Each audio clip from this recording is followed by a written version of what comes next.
आपने ऋषि परंपरा की बात की। वेदों में हालांकि तंत्र साधना के कई मार्ग मौजूद हैं जी। क्या वो तंत्र साधना के मार्ग से ही आप यहाँ तक पहुँचे हैं, और तंत्र क्या है दर्शकों को आसान भाषा में अगर समझाना हो तो?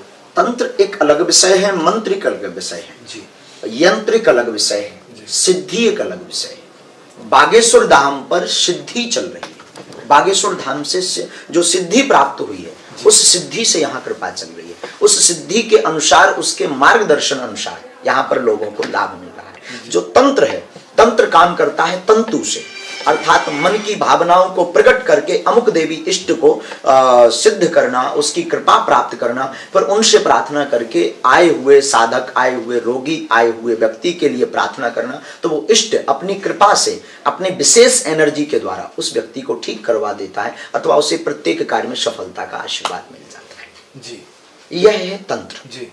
एक है मंत्र विधि। मंत्र विधि हमारे वेदों में वर्णित है। ऋग्वेद प्राचीन वेद कास्ति ऋग्वेद अस्ति। प्राचीन वेद ऋग्वेद है। ऋग्वेद में अनेक प्रकार के मंत्र हैं जो स्वयं सिद्ध भी हैं। स्वयं सिद्ध का अर्थ है जिन्हें विशेष सिद्धि के प्रयोजन की आवश्यकता नहीं। उन मंत्रों के जाप पाठ से कोई भी व्यक्ति लाभ प्राप्त कर सकता है, पर उसमें महत्वता रहती है शुद्धि की, नियम की और पासवर्ड की। पासवर्ड का अर्थ उसका गोपनीय रहस्य क्या है जी। क्योंकि श्लोक का अर्थ कुछ और होता है और मामला कुछ और होता है, और उसमें जो पासवर्ड लगा रहता है वो कुछ और होता है, उसी के अंदर ही होता है। उसी पासवर्ड को समझने के लिए हमें गुरुजनों की परंपरा को ग्रहण करना पड़ता है। वो हो गया मंत्र। वो हो गया मंत्र जी। तंत्र, मंत्र, यंत्र। यंत्र होता है एक लेख। जिस प्रकार आपने देखा होगा चौकोर आकार में खाना बने रहते हैं, तो उसमें 5, 7, 9 अंकों की संख्या लिखी रहती है। अब वो टांग दे देते हैं, उसे लक्ष्मी यंत्र बताते हैं, कोई फिर कुबेर यंत्र बताते हैं। ये है यंत्र। इस यंत्र विधि में अंकों की महत्वता है कि वह अंक, जितने अंकों की महत्वता जिस यंत्र में होती है, उन अंकों को अगर लिख करके रख दिया जाए तो वो अपनी एक एनर्जी प्रकट करते हैं, और जिस कार्य के लिए रखा जाता है उस कार्य पर पॉजिटिव एनर्जी प्रवाहित करते हैं, तो लोगों को सकारात्मक रिजल्ट प्राप्त होने लगता है। ये है यंत्र। अब चौथा स्टेप है सिद्धि, जो यहाँ मिलता है, जो बागेश्वर पर मिलता है, जहां हम आप आना चाहते हैं, जिसके लिए आप खोजते हुए बागेश्वर आए।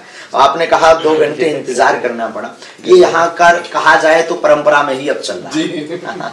खूब प्रयास किया जाए तब भी जल्दी, 12 बज रहे हैं फिर भी ये जो है अभी दरबार लगेगा पुनः भी।